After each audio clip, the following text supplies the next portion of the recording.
Hello and welcome to Oh the Horror. I'm Fedora, and presently this is the last Toons movie that has been released. I know there are more on the way, but I'm doing my best to try and forget about that. And so I don't have to suffer alone through this, and because this series is incapable of having any actual cartoons in it, I've brought one in myself. Hey there! Oh fuck, it talks! Oh, hey Fedora. Jeez, is that what you look like in real life? I prefer this version of you. It looked less like you were having a stroke in every video. Nice. This coming from something so ugly my 6-year-old niece wouldn't even hang it up on the fridge. Look, this movie's only an hour long. Can we just get to it already? This is 2015's Toons 3, Herschel's Gory Story. And as is tradition by this point, this movie also has a different production company behind it, Double Power. Which is funny because that's what it said on the box of pills I took after watching the last movie. And as it clearly states, it takes place directly where the first movie left off. In space! Finally, we're gonna find out what happened after Dr. Carnage X's mask landed on the bottom of that lake. Wow, the Dark Universe logo is now looking as shitty as its movies. We get a recap of the first movie in the form of a Calvin Jones music video, and whoa, check this out. We're watching the Toons come out of a TV, on a TV, on a TV. On a TV! Oh fuck, I think we just broke the universe. So, this movie starts, and I think we all know what music needs to be playing here.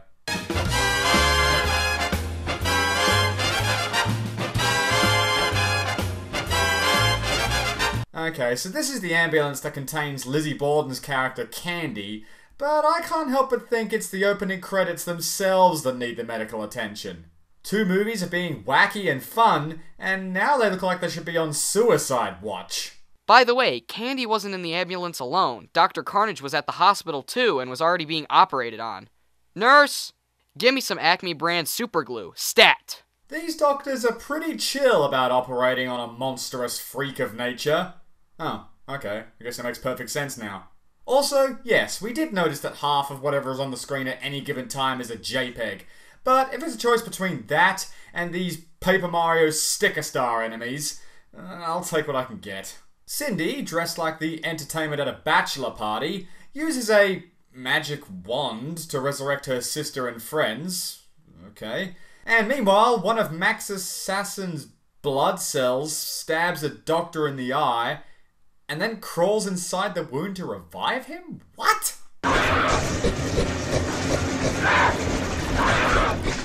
And would you believe this is one of the saner things that happens in this movie? You ain't kidding, man. I mean, holy shit, look at this! It's like if H.P. Lovecraft directed an episode of Scrubs. It's also probably a good time to mention that the Herschell in the title is actually Herschell Gordon Lewis. If you don't recognize the name, he was the filmmaker who pretty much invented the idea of the gore movie, making his name known in the 60s and early 70s, with films like Blood Feast, Color Me Red, Gore Girls, and many, many more.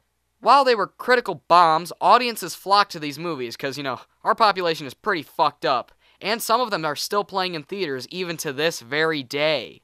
And when someone with that history teams up with Joe Castro's visual effects know-how, the result is, barring actual animation, exactly what I wanted to see in a horror movie about evil cartoon characters. Look at this! I don't know what I'm looking at, but it's fucked up! What I think is happening is Tarman from Return of the Living Dead has put on a suit and shoved his lunch into the body of Dr. Carnage, where this teeny clown thing, which is inside him, plugs it in and brings the evil doctor back to life. With a giant head, because fuck it, whatever.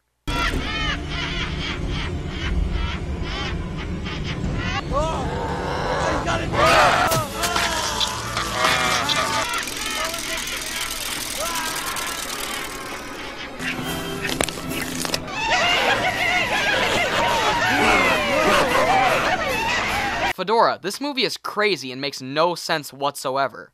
Why are you even watching it? Shut up! Let's keep watching! What? Are you enjoying this?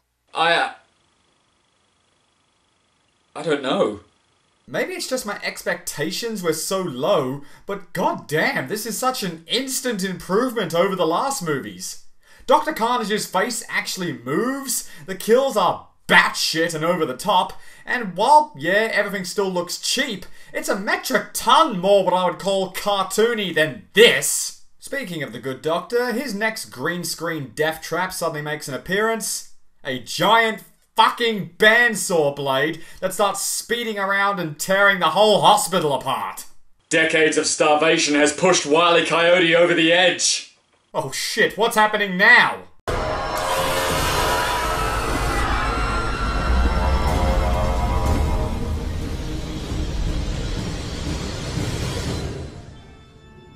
Oh, hello, I didn't see you there.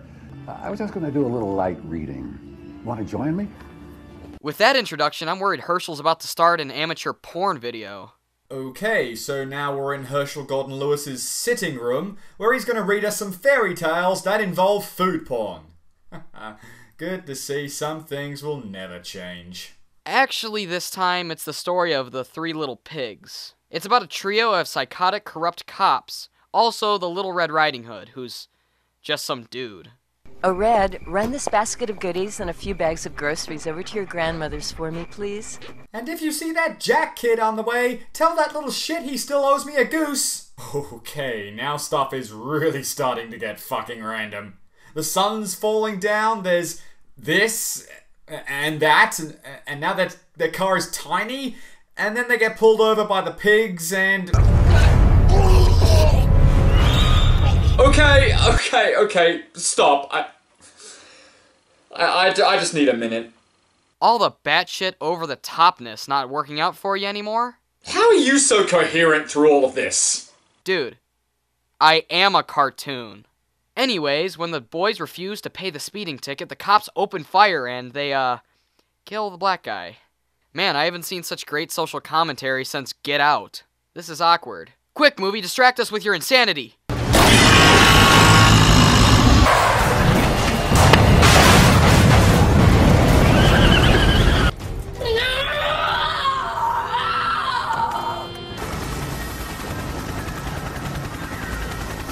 Whew! Nice. Dodged quite a bullet there. Red seeks sanctuary at Grandma Sam Elliott's house, but the cops track him down even there. And after Officer Crazy Eyes fires a missile out of her vagina, we get a blood-filled street brawl between the cops and the gang of Red Riding Hoods, featuring guest appearances from Jason X's Ninja Android and Rusty Nail.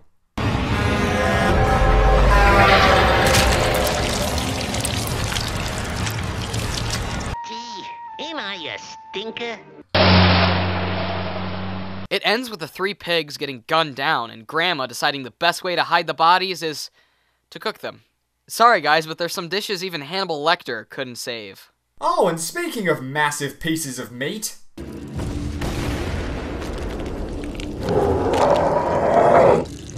Yep, Red's friend is alive and a werewolf now, and packing more sausage than a McDonald's breakfast menu. And it's a good thing he's here, because the plan to hide the evidence of the dead cops has now tragically backfired.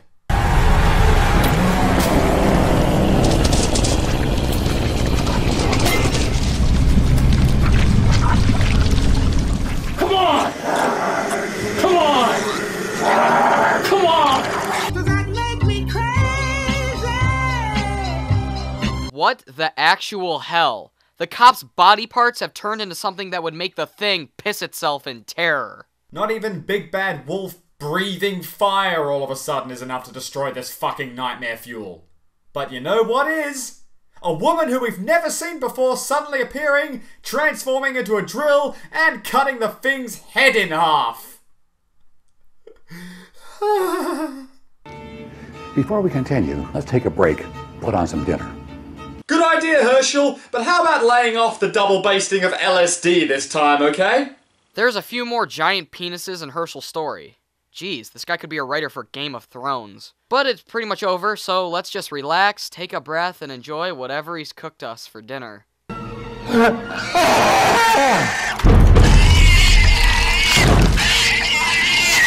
You don't think it'd be rude to tell him we ate before we came, do you? Nah, I'm sure he'll understand. Then suddenly we're transported back to the hospital, where Dr. Carnage is prepping to give Cal Wilson here a boob job. And after seeing the expert job done here, the leprechaun begrudgingly returned his medical license. And so, with the hospital being destroyed by a kaiju too weird for even Japan to think up, this movie comes to an end with, oh yeah, those guys exist, escaping, and the most mind-blowingly horrifying thing we've seen in the movie yet.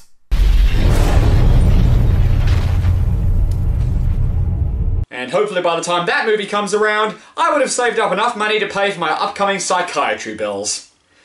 And that movie was Toons 3, Herschel's Gory Story. I mean, wow. This is where the dead go to die levels of fucked up. Okay, like I said, I will give props, I guess, for the movie doing a lot more to appear cartoonish. The kinds of cartoons John Wayne Gacy would make if he was an animator, but still. This level of crazy overshadows the lack of plot and terrible acting, so another win, I guess?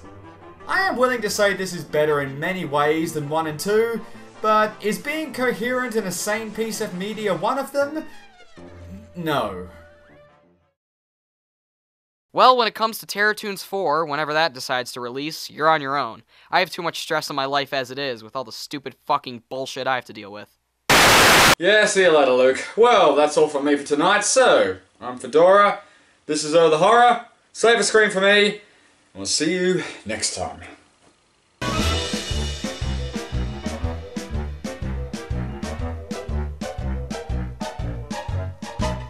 The Pinky and the Brain, yes, Pinky and the Brain. One is a genius, the other's insane. They're laboratory mice, their genes have been spliced. Their